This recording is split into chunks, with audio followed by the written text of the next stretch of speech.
Train की general bogie में मनीष ऊपर वाली सीट पर लेटा हुआ था। जब एक स्टेशन पर ट्रेन रुका और दोबारा चला तो अचानक से मनीष की नजर अपनी तलाकशुदा पत्नी प्रिया पर गई।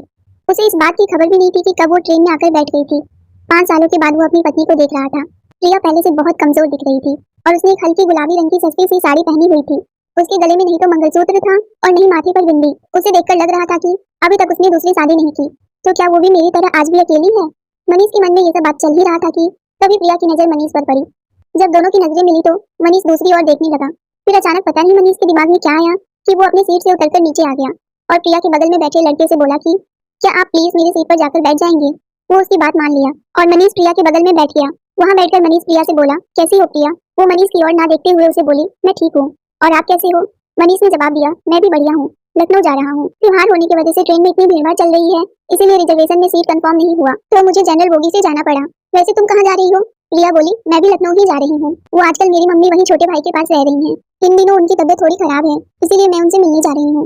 फिर कुछ देर दोनों ही चुप बैठे रहे। तभी मनीष बोला, वैसे एक बात पूछूं। प्रिया ने अपनी आंखों के इशारों से ही पूछा, क्या। मनीष थोड़ा हिचकिचाते हुए बोला, अभी तक तुमने दूसरी शादी क्यों नहीं की। मनीष की बात सुनकर वो कुछ नहीं बोली, लेकिन जब मनीष ने दोबारा कुछ नहीं बोला तो प्रिया बोली, क्या आपने की है शादी। मनीष बिना देरी किए बोला, नहीं। फिर थोड़ी देर दोनों चुप रहे, मानो एक दूसरे से कुछ कहना चाह रहे हैं। तभी उस डिब्बे में समोसे बेचने वाला आ गया। मनीष बोला, समोसा खाओगी। प्रिया ने नहीं में अपना सर हिला दिया। मनीष बोला, खा लो यार, तुम्हारे साथ मैं भी समोसा खा लूंगा। मुझे पता है समोसा तुम्हें बहुत पसंद है। ये सुनकर प्रिया के चेहरे पर हल्की सी मुस्कान आ गई। ये देखकर मनीष ने महसूस किया कि वो अपने आंसू को समेटने की कोशिश कर रही है। आखिर वो उसके साथ 5 साल रहा था तो उसको पता था कि वो जब भी रोती है तो अपने आंसुओं को इसी तरह हल्की सी मुस्कुराहट के साथ छुपा लेती है। मनीष खिड़की से दूसरी ओर देखा तो प्रिया अपने आंसुओं को पोंछ ली। फिर वो कुछ सोचकर बोली कि मैं समोसा एक शर्त पर ही खाऊंगी। मनीष बोला, बताओ क्या शर्त है। प्रिया बोली कि समोसे के पैसे मैं दूंगी। फिर मनीष चुप रहा। तभी प्रिया ने 4 समोसे खरीद लिए। 2 समोसे मनीष को दी और 2 खुद खाने लगी। समोसे खाते खाते प्रिया बोली, अब मैं भी पैसे कमाने लगी हूँ। एक प्राइवेट स्कूल में 8 क्लास तक के बच्चों को पढ़ाती हूँ। महीने के 9,000 मिलता है। मनीष भी समोसे खाते हुए बोला, तलाक के वक्त कोर्ट के आदेश से 40 लाख रुपए देने को कहा था, पर तुमने वो पैसे लेने से इनकार कर दिया था। अगर वो पैसे ले ली होती तो तुम अपना खुद का स्कूल खोल ली होती। और तुम तो जानती ही हो कि आज के जमाने में पैसे के बिना कुछ भी नहीं होता। तभी प्रिया हंसते हुए बोली, अगर मैं वो पैसे ले लेती तो मैं अपने दिल को क्या जवाब देती। फिर तो मेरा दिल हमेशा यही कहता कि जिसे तू छोड़कर आई है उसी के सहारे पल रही है। इस पर मनीष कहता है, तुम बहुत अच्छी लड़की हो, साथ ही मासूम भी हो। मुझे ये एहसास तुमसे अलग होने के बाद हो गया था। तुम्हें विश्वास नहीं होगा, मैं पहले से बहुत ज्यादा बदल गया हूँ। पीना तो बिल्कुल और एकदम से छोड़ दिया है। अब मुझे पहले की तरह गुस्सा भी नहीं आता और मैं किसी पर भी नहीं चिल्लाता हूँ। जो भी तुम्हें मेरे अंदर आदतें बुरी लगती थी वो सब बदल दी है मैंने। प्रिया के चेहरे पर उदासी छा गई और वो बोली, अब क्या फायदा। जब मैं मना करती थी तब तो आप मेरी बात मानते ही नहीं थे। आपकी वजह से ही मैं इतना परेशान रहती थी कि मुझे 2 बार गर्भपात भी हो चुका। नहीं तो आज मेरे साथ मेरे 2 बच्चे भी होते, एक 6 साल का और एक 4 साल का होता।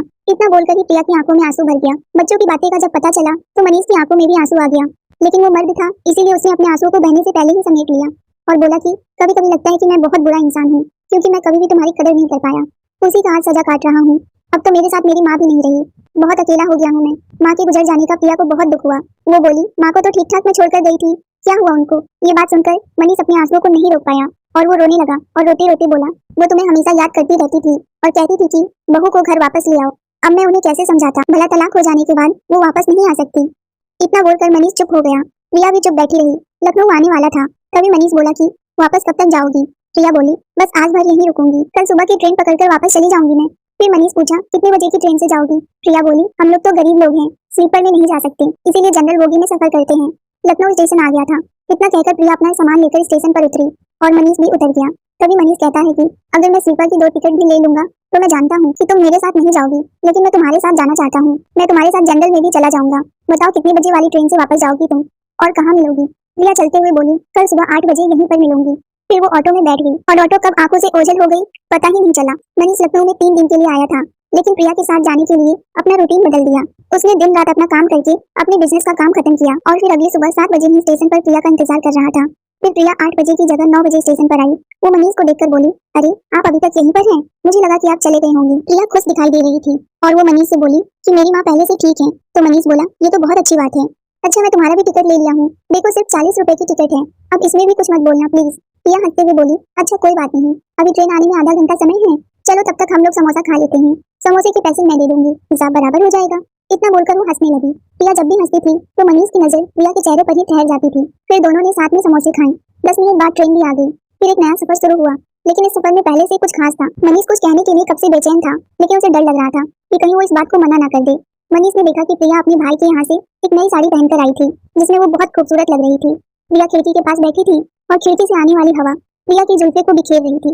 इसे देखकर मनीष को इस बात का एहसास हुआ कि ये वही औरत है जो कभी मेरी जिंदगी, मेरी पत्नी हुआ करती थी, लेकिन मैं उसे अच्छे से संभाल कर नहीं रख पाया, उसकी कदर नहीं कर पाया। मनीष के मन में ये सब बातें चल ही रहा था कि प्रिया बोली, क्या हुआ, आप इतनी उदास क्यों हैं?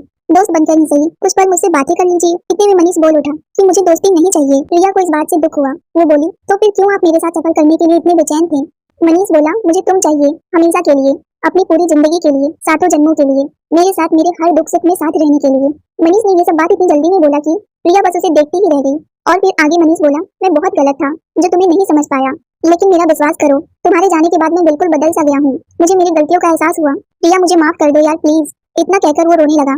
प्रिया एकदम चुप सी हो गई और मनीष को एक नजर से देखी जा रही थी। मनीष ने प्रिया का हाथ पकड़कर उसे बोला, मुझे माफ कर दो यार प्लीज। मैं तुम्हें प्रॉमिस करता हूँ कि आज के बाद कभी भी मैं तुम्हारे आंसुओं की वजह नहीं बनूंगा। तुम जो बोलोगी मैं वही करूंगा। प्लीज मेरी जिंदगी में लौट आओ। तभी प्रिया ने जो साड़ी पहनी थी उसका पल्लू सर से हटाए और बोली, यहाँ देखिए। तभी मनीष ने देखा कि प्रिया ने अपनी मांग में सिंदूर भर रखी थी। प्रिया बोली, मुझे पता था कि आप ये बातें जरूर बोलेंगे, इसीलिए मैं ये सोच ली थी कि अब अकेले चलने के दिन खत्म हो गया है। मेरा हमसफर, मेरे पति लौट आए हैं, अब आगे का सफर उन्हीं के साथ चलना है। थक गई हूँ मैं भी अकेले चलते चलते। इतना कहकर वो हल्का सा मुस्कुराने लगी। तभी मनीष बोलता है, प्रिया मैं जानता हूँ जब भी तुम्हें रोने का दिल करता है तुम ऐसी ही हल्की सी मुस्कुराहट से अपने आंसुओं को छुपा लेती हो। आज मत रोको इन आंसुओं को, बह जाने दो इन्हें, इससे तुम्हारा दिल हल्का हो जाएगा। इतना सुनते ही प्रिया की आंखों में आंसू बहने लगे और वो जोर जोर से रोने लगी। उस ट्रेन में जितने भी लोग बैठे थे सब लोग उन्हें देखने लगे, लेकिन प्रिया ने किसी की परवाह नहीं की। वो अपना सर मनीष के कंधे पर रखकर बहुत रोई। वो थोड़ी देर में प्रिया का स्टेशन आ गया। ट्रेन वहां रुकी और थोड़ी देर में खुल गई। प्रिया को अब उस स्टेशन पर उतरना ही नहीं था, क्योंकि उसकी जिंदगी में एक नया सफर, एक नई उम्मीद शुरू हो गया था। अब उसका मंजिल उसकी मायके नहीं बल्कि उसका ससुराल, उसका पति का घर था, जो कई सालों से उसके लौटने का इंतजार कर रहा था। दोनों एक दूसरे को पाकर बहुत खुश थे। तो दोस्तों, आपको ये कहानी कैसी लगी हमें कमेंट में जरूर बताएं। कहानी पसंद आई हो तो वीडियो को लाइक, शेयर और सब्सक्राइब करके बेल आइकन जरूर दबाएं। मिलते हैं एक नई कहानी को लेकर, तब तक के लिए आप सबका धन्यवाद।